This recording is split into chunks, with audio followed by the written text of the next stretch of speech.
बांग्लादेश ने भारत पर दबाव बनाने के लिए कई मोर्चे खोलने की कोशिश की, लेकिन एक एक करके उसके लगभग सभी दांव कमजोर पड़ते चले गए। शुरुआत में उसे भरोसा था कि अगर वह चीन, तुर्की और पाकिस्तान जैसे देशों के साथ अपने रिश्ते मजबूत करेगा तो भारत पर अंतर्राष्ट्रीय दबाव बनाया जा सकेगा।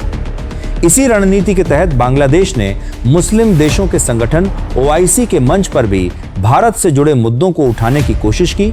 उम्मीद थी कि वहां से उसे खुला समर्थन मिलेगा और भारत के खिलाफ एक बड़ा माहौल तैयार होगा, लेकिन हालात उसकी उम्मीदों के मुताबिक नहीं रहे।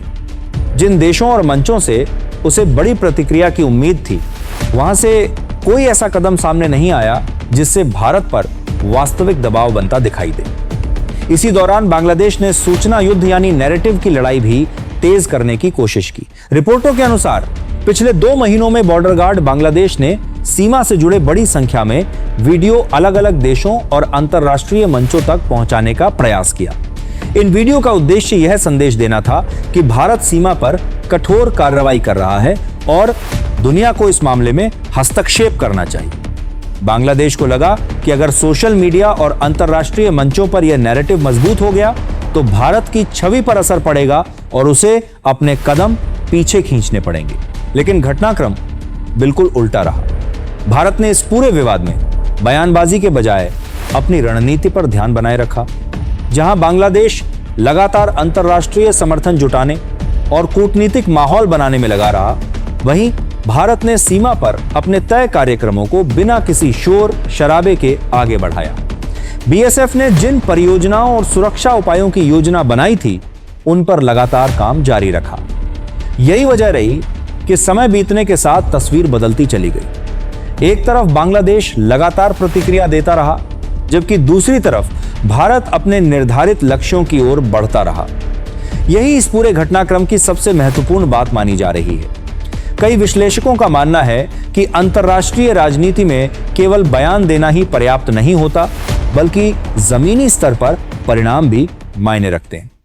भारत ने अपेक्षाकृत शांत कूटनीतिक रुख अपनाया और अपने काम पर ध्यान केंद्रित रखा। वहीं बांग्लादेश का फोकस अधिकतर विरोध दर्ज कराने और अंतर्राष्ट्रीय समर्थन जुटाने पर दिखाई दिया। इसका असर अब बांग्लादेश की घरेलू राजनीति में भी देखने को मिल रहा है। वहां कट्टरपंथी संगठनों और विपक्षी वर्गों की ओर से अंतरिम नेतृत्व पर सवाल उठाए जा रहे हैं। आरोप लगाए जा रहे हैं कि भारत को रोकने के लिए जितनी बड़ी बातें की गई थीं, उनका कोई ठोस परिणाम सामने नहीं आया। सीमा से जुड़े मुद्दों पर भी भारत अपने कदम आगे बढ़ाता रहा, जबकि बांग्लादेश उन प्रयासों को रोकने में सफल नहीं दिखा। इसी राजनीतिक दबाव के बीच खबरें सामने आई कि बांग्लादेश के नेता तारिक रहमान ने भारत की प्रस्तावित यात्रा पर नहीं जाने का फैसला किया। कई राजनीतिक जानकार इसे घरेलू दबाव से जोड़कर देख रहे। उनका मानना है कि भारत की यात्रा करने पर देश के भीतर विरोध और बढ़ सकता था, इसलिए फिलहाल दूरी बनाए रखना राजनीतिक रूप से सुरक्षित विकल्प माना गया। अगर पूरे घटनाक्रम को कूटनीतिक नजरिए से देखा जाए तो तस्वीर काफी दिलचस्प दिखाई देती है। एक ओर बांग्लादेश ने क्षेत्रीय और अंतर्राष्ट्रीय समर्थन जुटाने की कोशिश की, वहीं दूसरी ओर भारत ने अपने आधिकारिक रुख में ज्यादा बदलाव किए बिना अपनी रणनीति जारी रखी। यही वजह है कि कई विशेषज्ञ इसे बयानबाजी और जमीनी कार्रवाई के बीच का अंतर बता रहे हैं। इसी बीच बांग्लादेश की सैन्य गतिविधियां भी चर्चा का विषय बनी हुई हैं। देश के सेना प्रमुख हाल ही में 5 दिन की तुर्की यात्रा पर पहुंचे, जहां रक्षा सहयोग, सैन्य प्रशिक्षण और आधुनिक युद्ध तकनीकों पर बातचीत की गई। तुर्की नाटो का सदस्य होने के कारण आधुनिक सैन्य प्रशिक्षण और रक्षा उद्योग के लिए जाना जाता है। माना जा रहा है कि बांग्लादेश अपनी सेना की क्षमता बढ़ाने के उद्देश्य से ऐसे सहयोग को प्राथमिकता दे रहा है। जानकारों का मानना है कि बांग्लादेश केवल प्रशिक्षण तक सीमित नहीं रहना चाहता। आधुनिक असॉल्ट राइफल, सैन्य उपकरण और नई तकनीकों को लेकर भी उसकी रुचि लगातार बढ़ रही है। यदि इन क्षेत्रों में तुर्की और बांग्लादेश के बीच सहयोग आगे बढ़ता है तो आने वाले समय में दोनों देशों के रक्षा संबंध और मजबूत हो सकते हैं। हालांकि यह भी उतना ही सच है कि दक्षिण एशिया की सुरक्षा व्यवस्था केवल सैन्य तैयारी से तय नहीं होती।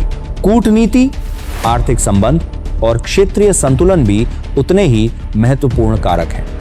ऐसे में आने वाले दिनों में यह देखना दिलचस्प होगा कि भारत और बांग्लादेश अपने रिश्तों को किस दिशा में ले जाते हैं। फिलहाल इतना जरूर कहा जा सकता है कि सीमा, कूटनीति और अंतर्राष्ट्रीय समर्थन को लेकर दोनों देशों के बीच प्रतिस्पर्धा का यह दौर अभी पूरी तरह समाप्त नहीं हुआ है और आगे भी इस पर सबकी नजर बनी रहेगी।